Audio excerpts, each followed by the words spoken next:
Sorry that this room is a little bit warm. I don't know if it's warm for you, but kind of is for me. It is warm. It's a little bit warm, right? Blame the sun. Wish the sun would just disappear already. So my name's Josh. I teach here at ScenicView.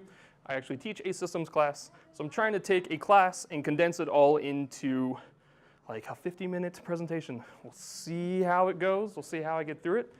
I do also have a PDF version of what we're going to go over. So if that's something that interests you by the end, let me know, and then I can send that out, get your emails and stuff. You can look at it later. That way you have something to look at later. But anyway, systems, plan more, stress less. It's kind of the topic for tonight, systems. It's kind of idea. Sometimes you don't always hear this word systems, so you might not at first know what it means. But really all it is, it's maybe a plan or a set of steps, some rules, routine, structure, patterns, something. A system is just trying to take a bunch of disorganization and put it all together into a nice, I like, set of steps. Something that you do and you follow those set of steps. We'll talk about why that's important as we go. But one of the reasons why this is so important is because if you had to do the same task maybe 1,000 times, eventually you would want to get into a habit and find the exact best way to do that. And then you do it once, and then you do it twice, and pretty soon you're a pro at doing it. If you had to do that same task 1,000 times, but something changed every single time, what would happen? Any ideas on what would happen? How would you feel if that task changed on you a ton of times in a row? Any ideas? You have to adapt to changes constantly. You'd have to adapt, and that's fine. You probably can. Like, I believe that everybody can. Yeah, everybody. Some anxiety. Yeah, definitely.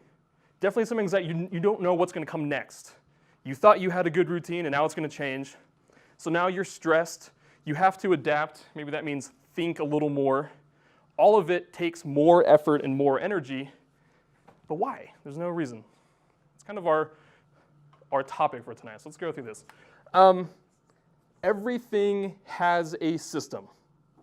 Now we're going to start really, really general. So we're going to start general, and then we're going to apply it a little more slowly as we get through the rest of the presentation. But if you look around at the world, basically everything has a system. Everything has a set of steps or rules that are followed. So, for example, what happens if I let go of my phone?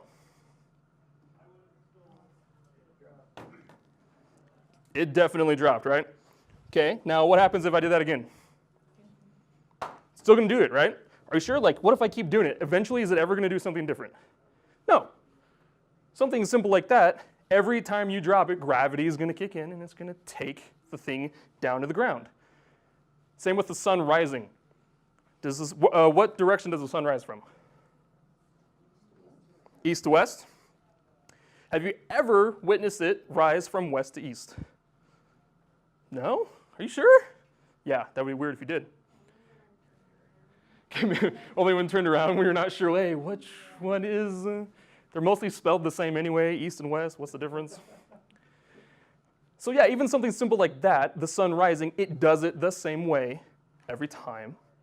It's nothing that changes, nothing weird. We're not going to wake up tomorrow and be like, oh my gosh, I hope the sun rises. I don't even know if it's going to. No, it's going to rise every single time. So let's take like a little look at this. Oh, I should test the volume. This is a music video. We'll just kind of play through it. You might not like the music, that's fine. But the video does a really cool job of surprising you. Yeah, it's okay, go. So let me test the volume here real fast. We'll probably have ads at first because YouTube is mean. Okay, is it too loud if I make it that loud? Is that good? Okay. Video will play after the ad in 2 seconds. I just want you to look at this in terms of systems.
Okay, what do you think?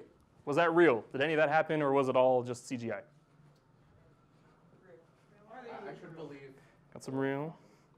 Yeah, so I cut out the very, very beginning, which says, hey, this is real. We filmed it with that airline. They take kind of like those no gravity type of flights. So this is very choreographed because they're actually flying in the air doing all of this.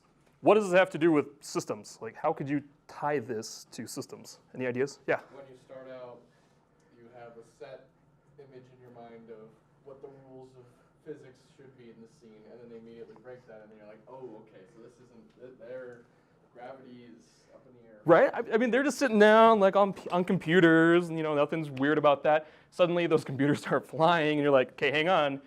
The rules that I wake up with every single day don't seem to apply here. So it's easy to recognize how crazy that would be. Like, imagine if you woke up, like I was saying, and suddenly you're like floated to the ceiling as soon as you got out of bed. How stressful would that be? Like, you don't know if gravity is going to work for you today, maybe later. Maybe you're going to be outside and then gravity is going to stop working. Systems are a part of daily life. They are things that you deal with on a constant basis. There are definitely a set of steps for driving, for cooking food. It's called a recipe. Playing a game. Doing your taxes definitely has rules. If you do that wrong, do you get money back from the government for your taxes? Not usually. Probably owe them next year. Using a laundry machine has some rules. Logging into YouTube has some rules. Unlocking a door has like one rule. Checking out a library book has some rules. There's a set of steps that you follow for everything.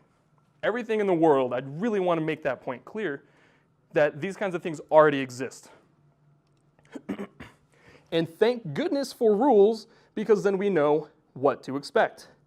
It's a little bit jarring if you went in to buy groceries and you went to the little computer to pay for your groceries, and then suddenly the whole screen that you've used for the last 5 years changes, and you're like, oh no, I'm supposed to put my card in first, and now it's yelling at me, and now there's a line of people waiting. Your stress level is just rising simply because of a change that you weren't expecting. Your artistic brain craves rules, patterns, boundaries, whether you realize it or not. You may have recognized this in yourself already, or you may not have. Kind of just depends. Took me a really, really, really long time to realize that my brain really needs this. Yeah? Can I just point out that I think this is true of everyone, like absolutely everyone. Oh, absolutely. Like autistic or not, because it's like it depends on whether the order is outside or inside. Yep. Because it's like you mess with an NT neurotypical's worldview, they will get as upset as Right. an autistic person if you mess up their room. Yep. If you mess up their head, they will freak out. And it's the same exact thing. Is you're messing with something that is structured and ordered and Yep. makes sense. If someone comes up and says like, hey, how are you doing? And you're like, yes, and you walk away, might be fine for you, but that person's like, what is wrong? He didn't say it back to me. He's supposed to return the favor. He's supposed to say, hi, I'm good. How's your day? And it just throws everybody off. Yeah, I completely agree with that, whether you're autistic or not. And there's something about autism that just makes you crave it just that little bit more. And it took me a long time to realize this. For a long time, I actually said, no, that can't be true. If I make a plan and something in that plan goes wrong, I get really frustrated, really upset. It just makes me kind of like stop the rest of my day. It's kind of ruined. And I thought, well then, the only trick here is to not make a plan. Like if I don't make the plan, then I'm not upset. It's like an easy causation. No, that's definitely not the case. And I tried this out for myself with just like getting ready in the morning. Every morning I'd wake up real early and it was always so stressful. And I have to think about where's my clothes and where's my towel and what am I supposed to do? And I'd leave the door. Did I grab everything? Did I like put any clothes on? Am I naked right now walking out the door? I don't know. Every morning was the same. I had to rethink everything. So I sat down ahead of time and I wrote out what my morning would be. To the point where I put like, you with your left hand, pick up towel and put it over in this location. And I wrote it all out and I felt like a total idiot. I'm like, I'm like 20 something, I don't even know what I was, 25. How could I possibly need to write out all of these rules to make my life easier? And I felt dorky.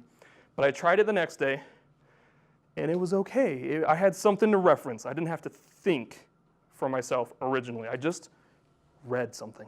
Okay, yeah, I can do this. The next day, read it again. Third day, by that time, it was a set of steps that had become a habit. And now it made my morning, the second I woke up, I knew what to do. I knew what to do first, second, third, 50th, and I was out the door, zero stress on my life. So I didn't realize it for a long time, but the truth was, I greatly benefited from this.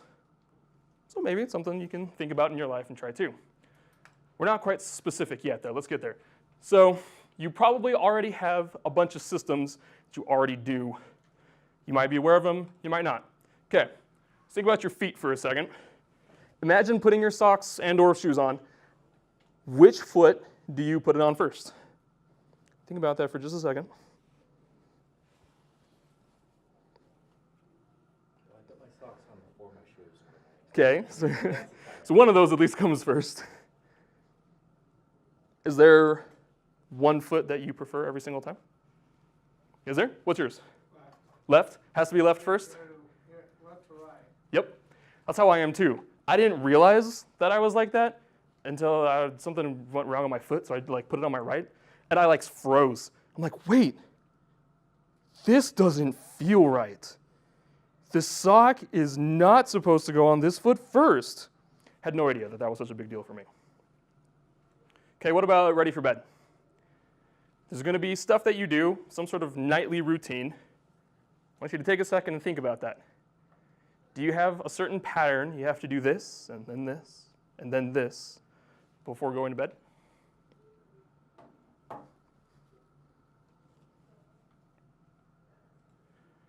What about your favorite food? So if you cook, and you cook your favorite food, do you ever deviate from your recipe, do it differently? It's like, I'm going to change it up just to mess with my mind because I'm an evil person. And if you don't cook it, if you go to a restaurant or someone else cooks it, do you notice if something's a little bit different? You're shaking your head. I'm nodding my head. Or Yes, nodding, absolutely. head Correct. movement. Yeah, I can do that. Yeah, sorry. But yeah, you recognize right away, right? If you cook it, you probably aren't doing something different. You want it to be the same.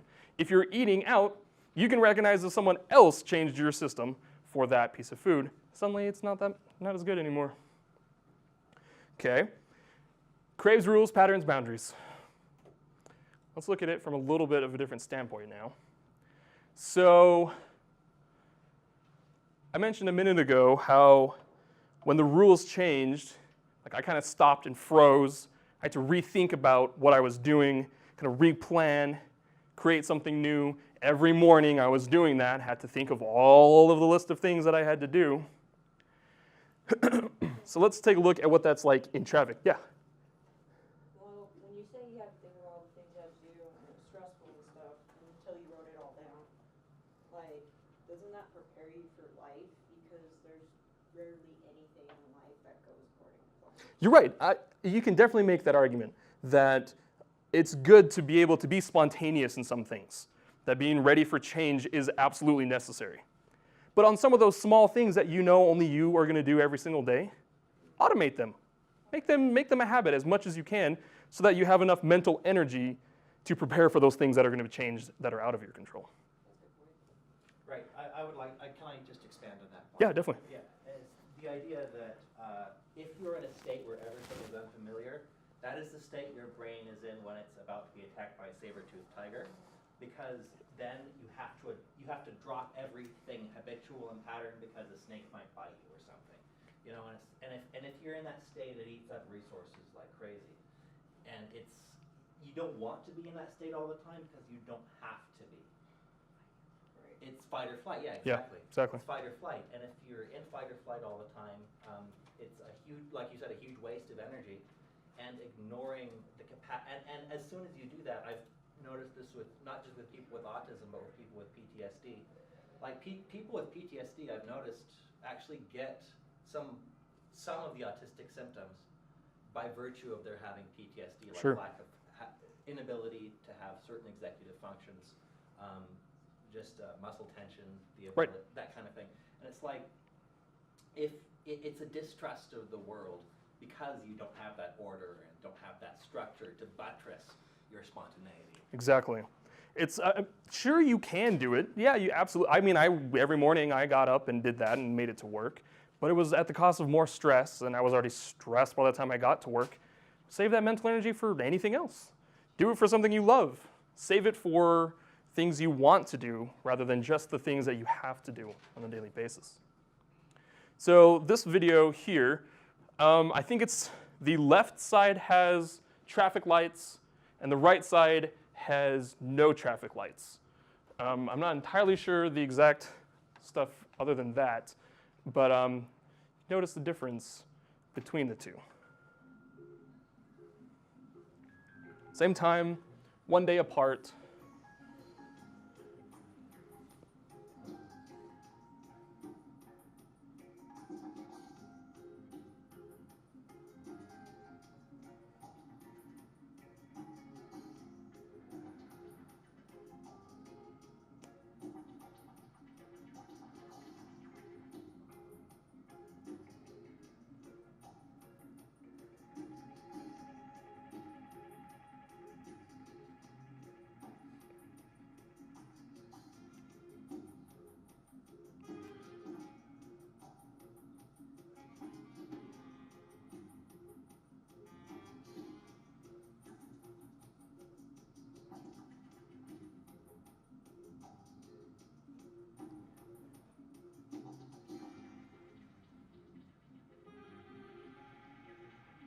There's a lot more stopping and piling up and waiting on this right side consistently than there is on this left side.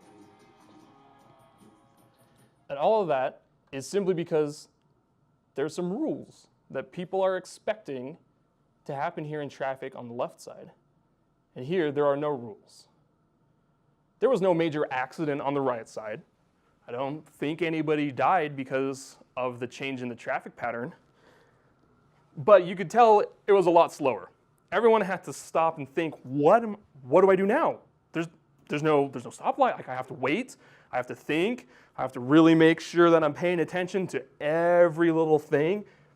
And it really just slowed down. And there's a lot of similarities to be made to your brain too. When you have a routine and then something changes, you stop, you slow down, you have to think about everything, and it's far less efficient than this left side, where traffic kept moving. All they had to do was look at the color of light, and they were good to go. They didn't have to pay attention to all four different directions of traffic that were going on.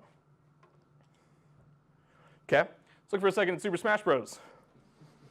Raise your hand if you like games in general, video games. And keep your hand raised if you love Super Smash Bros. I'm actually going to raise my second hand just because I love it a lot. Okay, there's rules. There's a system for Smash Bros. Simple, it's just the controller scheme. Every video game has this. I just chose Smash Bros. Because I love it so much. Now you can change it, like you can move some of the buttons around, but I think this is just the standard default, and I think this is what I am too. Every time you push these two, you're expecting jump. Every time you push shield, it'll shield. Every time you try to do a special move and you do the directional pad with it, it will do that every single time. Now it's easy to see, it's like, yeah, duh, of course, that's what you have to do. It's a video game, you have rules. Every time you push that button, it's supposed to do those things. Exactly, this is a system. This is a system that helps you navigate the game. Imagine if every time you pushed one of these other buttons, it just did a random move. Like, not the same move every time, just a random one. You'd push Y and it would jump. Sometimes it would throw you off the edge. Sometimes you would just do nothing. Yeah. I can think of some examples in games where they do something like this intentionally to throw you off. There's a mini game in the Mario Party series where, to simulate dizziness, pushing in a direction will eventually change it to another direction, and then you. I'm going to write that down because I've been trying to find good examples. Once you write that one down. Sorry, give me half a second. Okay, you said Mario Party minigame? Yeah, it's Mario Party 6, and if you wanted to look it up. Okay. status effect where I forget. I think you get like controlled by a mushroom, and when it happens, like after a certain point, like one direction will change to another. So like you depend on it for a little bit, and then actually now. Oh, that's left is, awesome. And it throws you off, right? It's like, it's crazy. fun intensity. Right, and it's fun, but it's also like if it was a Like, it's key so tight moment, that it's not set in stone. It really throws you off. right? Yeah. Had a joystick for Nintendo 64 for Smash Bros. And I guess if you pushed too far and you accidentally flipped it or something, you would just go way off. Thing is you would go in odd directions, do moves you didn't mean to do, and it was infuriating. Right? You just want to chuck the controller. It's like, Exactly. That's all. Like, you're expecting it to do one thing, especially if it's a computer program. If you tell it to do one thing, it should do that one thing. And then when it doesn't, you're like, what am I supposed to do now? How am I supposed to get good at this game? How am I supposed to do well, play, enjoy this, if everything is changing on you constantly? You had your, yeah. Yes. There is a weird kind of glasses that people used for psychological experiments earlier in the last century, where it presented your visual field upside down. Oh, that's awesome. I think that's a perfect example of what you're doing, because it's like if I look up, it's like, oh, and then the floor is here now, and now I look down. But what's interesting, and I don't know if this is related or not, it probably is somehow, but like your brain would compensate after a while. Right, yeah, You know? definitely. Yeah. It's like if you took the controller scheme and inverted it so that every time you look up, it looks down, down and is up. If it did that every single time, you would probably get used to it eventually. It would be weird and you'd struggle through it, but eventually your mind would be like, okay, I'll compensate, down is up is down. And that's okay. It took you a lot of time and a lot of energy to get there, but you did it, and that's great. However, if it were to be random, that kind of throws even that much of a pattern off. Now your brain never knows what to expect. And now it's constantly in a state of like, oh gosh, if I push this button, if I break this mic thing, what happens? Find a new pocket for that. Yeah, it's just the idea that your brain is expecting something. It's expecting it to happen every time. And if it changes, maybe you can adapt. Maybe it's random. But why even have to go through that? That's not fun. That takes too much energy, too much mental. All that energy you could be using on other things, other responsibilities, like we'll see here in just a second. Okay. How frustrating would that be? It's kind of what you had said with your joystick. It's frustrating, right? You want to try to, especially if you're competitive, you're trying to beat your friend, and it's like, oh, this stupid joystick's not doing what I want. That's not fun. Nobody got time for that. So if everything changed every time you did it, your brain would probably explode, or at the very least, it would be extremely stressful. So then why do that to yourself? Why? Why would you do that to yourself? Now let's look at a little more specifically what I mean. Plan more, stress less, kind of the idea for this whole presentation in general. Plan more, take some time to put rules and a set of steps to things. Yeah, it's going to take you a few minutes to do, but it's going to be worth it when you do it the second time and the third time and the fourth time, because now your brain knows exactly what to expect. Spend a few more minutes on the first time to make every other time easy. Now, make what easy? Let's look at it. Okay, a lot of responsibilities. Some of these are ridiculous. Give you a high five if people find the most ridiculous ones that are on here. But a lot of these are just daily, maybe weekly, monthly tasks.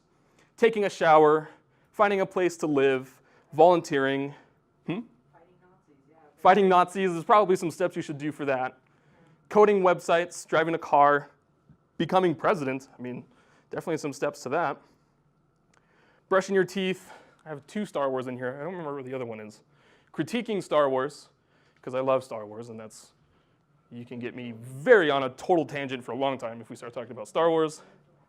There's another one. Building Lego Death Star. Huh? Building Lego Death Star. Building Lego Death Star. Okay, maybe that was the one I was thinking. There's lots of things. Obviously, some of these you don't have to do every day. But most of these you're going to have to do at some point. And a lot of them you're going to have to do every day. Some of the big ones are getting ready in the morning, keeping your hygiene up, following a certain set of steps at work so you're getting all of your work done, or just maintaining friendships. There's somewhere, I don't know, about like making and keeping friends. And for me, that's probably the hardest one. I am a very like unsocial person. As soon as I don't have like a purpose, like right now the purpose is to talk about systems, as soon as this is over, I will be so quiet and I'm going to run and hide from everybody. And so there's a set of steps that I can follow to make social interaction easy. There's just tons of responsibilities. And this is where we see systems shine. Those things, particularly chores, the crap you don't really want to do for fun, things you don't want to do every day or every week, if you can at least make it easy on yourself, those chores are going to suddenly get done. You're suddenly going to remember to always do your homework, remember to always pay your bills. You're never going to get in your car and be like, oh, I forgot to put gas because I wasn't paying attention.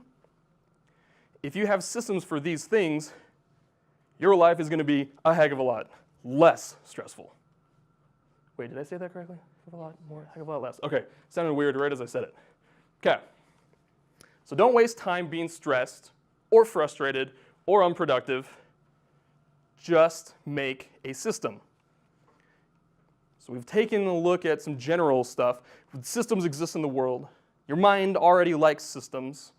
Now let's take it and like actually do something with it. Let's get a little bit more specific. Everyone, everywhere, everyone. Yeah, it's scientific fact that everyone everywhere has said, how do we make systems, Josh? That exact phrase. Okay, so I've got 6 steps that I've come up with. And this is different. This is my set of steps for making a system. I have a system for making a system. Sounds kind of crazy. Yours can differ, but let me at least give you a starting point. So I've got 6 steps total. That's what we'll go through. And for some of them, I have the example of cleaning my kitchen as one of those things. Particularly because like no one likes, wait, raise your hand if you like to clean your kitchen. Because I will give you a very strange stare if you raise your hand. Okay, it's not fun. It's just a chore. I'd much rather be playing Dark Souls. But you still have to do it. You still have to clean. And so we're going to use that to kind of specify some specifics and try to make that process a little bit easier so that my mind, even though I don't have the motivation to do it, at least I'll have a system, steps to doing it. Okay, so number 1, name it. Give it a simple and descriptive name, like I did, clean my kitchen. It's the easiest way to be specific, tell your mind exactly what you're doing, and just, yeah, pretty self-explanatory. 2, list it. Make a list of all the possible little things that are involved. Right, so depending on how you look at it, maybe this first time would take the full time of cleaning that kitchen. You're right, it could definitely take a while. And we'll talk about trying to stay on top of this list, not overthinking it as much as you can. But maybe that first time taking a little bit longer to make the second, third, and fourth times a lot easier, a lot faster. So will also de-stress you, right? Absolutely. I mean, to know everything that is possible for me to do for cleaning kitchen is on this paper. Exactly. It's like it's here. There I is can look no at this paper for the kitchen. Exactly, and that it's weirdly helpful. You don't notice it at first, I don't think, until you have it written down somewhere for you, and you're like, oh, I don't even have to think about this. Someone else, or me in the past, has already thought of all of these things. I'm not wasting my mental energy thinking about the details. Especially for me, I can get hyper-focused on the details for a long time. So let's try it. List it for clean the kitchen. So this part is like all the possible little things that are involved. Brainstorm anything that you can think of. On this first list, no matter how small, how big, if you think about it, put on a list. So let's hear 5 possible things real fast for our little kitchen system. Clear off counter, okay. Empty dishwasher. Okay. Fill dishwasher with other dishes. Okay, I like it. Empty, we'll just say dish W because I'm cool. And then, That's oh yeah. load. I like that better. Okay, we got 3. 2 more. Obviously, there's a ton, but we'll just go with a few examples. What else? Goes wipe down counter. Okay.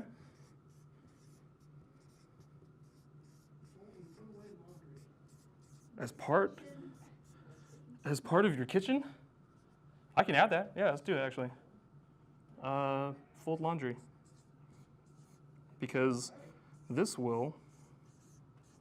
Now this is probably, like when you said you could take forever thinking about the list, maybe this would be a good time to like, nah, don't put that on the list because if it doesn't deal with the kitchen, save yourself a little bit of time and thinking. But that's okay. Even if something snuck in there and you're like, I don't know if I like that part of the list. Number 3, simplify it. You've made a big list of all kinds of different stuff. Combine very small tasks, cross out similar tasks. I probably, and on the handout, on the PDF, there's more. I forgot to put it in here. Cross out the things that aren't relevant. So in our step 3, we'd be like, fold laundry. It's a great thing to do. It's a chore you have to do. Probably not the best time to do it while cleaning your kitchen, though. So in this case, I have like throw trash. And actually, in class, that's what we decided, that 2 separate tasks were going to be throw the trash and then put in a new trash bag. Does it have to be? Do you really want a list of like extremely, extremely very small, detailed steps that you have to do every time? Your clean kitchen list is now like this scroll that you like throw off into your kitchen and you have to read. And you're like, okay, step number 744, 45, okay. Yeah, maybe. I think it depends on how overwhelmed you feel. I think in proportion to how overwhelmed you feel, the list should be detailed. Okay. Does that make sense? I agree. I would agree. I would say, this is not on the slide. This is me, and I'm going to do this wrong. This is our little graph, because I like numbers. Oh, shoot. Now I'm going to think about it wrong. Now I'm overthinking this. Oh, no. Well, what are the axes? They are details. Oh, man, now I lost my train of thought. So maybe you're using, so do overwhelming on the bottom, probably. Overwhelmedness is, that's what you're thinking of, probably. I think that's what I'm thinking. Yeah, and then details over here. Now what are you thinking? Is it if it's not overwhelming? Time and stress. Time versus stress. Okay. So if you're going to spend, and your list is going to be really big, you're going to have more time, and that's probably going to increase your stress. Mm-hmm. So you want to find, sorry for throwing you guys off there, you want to find that best number here that's like the most efficient of both. Yeah, you want to be detailed. Details help. But you also don't want to look at it later and be so stressed at how big that list is that you've made that now you don't do that system. I think it's also fair to say that if there's a single item that's like write a paper, that's not good. You know, you need to have small steps there. Sure. You need to have the steps that are small enough to see yourself doing it without getting paralyzed. That's a good little one we can put right here that I'll have to erase as soon as I go to the next slide. We combine the small tasks. Make sure that you've broken down the big ones. Yeah, because, I mean, technically my system could be 1, clean kitchen. Done. This is like the easiest system. Is that going to help you? If my system has 1 step and it's called clean kitchen, will that help? No. You're going to be right at the beginning again. So yeah, this is definitely not an exact science. It's whatever works best for you. Finding the best way to simplify it for you. And you'll know because by the time you've made your list, if you look at it and you're just terrified, you're like, oh my gosh, that's what it takes to clean a kitchen. I don't want to do that. Okay, simplify it more. You know yourself best, so guess and check. Try a couple things. Okay, step 4, order it. So now you have your tasks, you've thought about them, you've tried to simplify it as much as you can. Now this is where you can order it. And in this case, can we empty the dishwasher before we fill the dishwasher?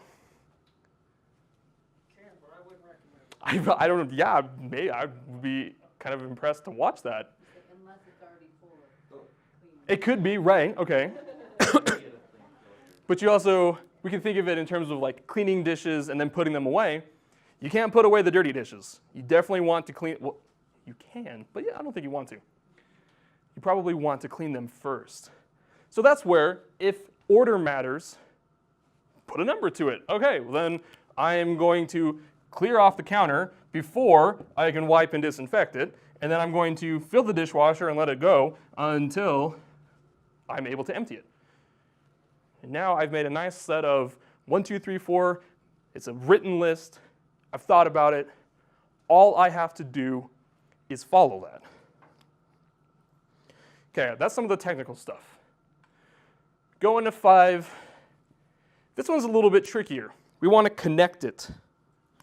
Because yeah, you have done, like you put all of the things there, but how are you going to remember? Or how are you going to motivate? If you took the time to write this out, to think about it, do it. Don't hide it and put it away and forget about it. So that's why we connect it to something. And some examples for this kitchen could be, I'm going to clean my kitchen right after I cook dinner. That is my step 5 of my clean kitchen. Because every time you cook dinner, after a while, you're going to be like, I'm done cooking dinner. It's time for me to clean. It's just going to become a habit. Or maybe every Tuesday evening. So one time you have free time. Or before I play Xbox tonight. That's usually mine. And one other thing that I do is I make sure I leave my kitchen light on because it's annoying and really bright. So when I sit down to play Xbox, that kitchen light is still on. It's like gets in my eyes and it just pisses me off. So then I know if my kitchen light is still on, I need to get up, clean the kitchen, then I can turn the light off, and then I can play Xbox. Whatever works, however you can hack your mind. Maybe as soon as I get hungry, maybe that's one for you. You're like, oh crap, it's time for me to eat. Let me clean up the kitchen here really fast, and then I'll enjoy the food that I'm going to eat right afterwards. Connect it to something, that way you don't forget. Maybe it's an alarm on your phone. Maybe it's a thing on your calendar. Anything and everything that can work for you, try it. You never know. And finally, step 6, display it. Same thing that I said for the last one. If you took the time to think of it, then use it. Does it help you to make a clean my kitchen system, all the steps nice and written out, and then you hide it in your bedroom? Does that help keeping it in your bedroom? Not really. If you're going to be cleaning your kitchen, where's a good place to put some sort of steps? Where would you think? Any ideas?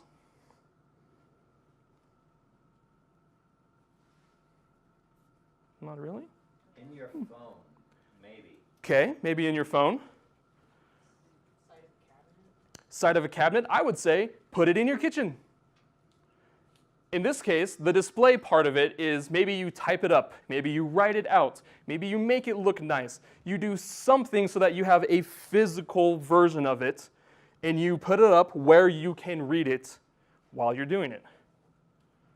If you need to make a system for showering so that you remember to do all the different parts of showering, make it, type it up, make it look nice.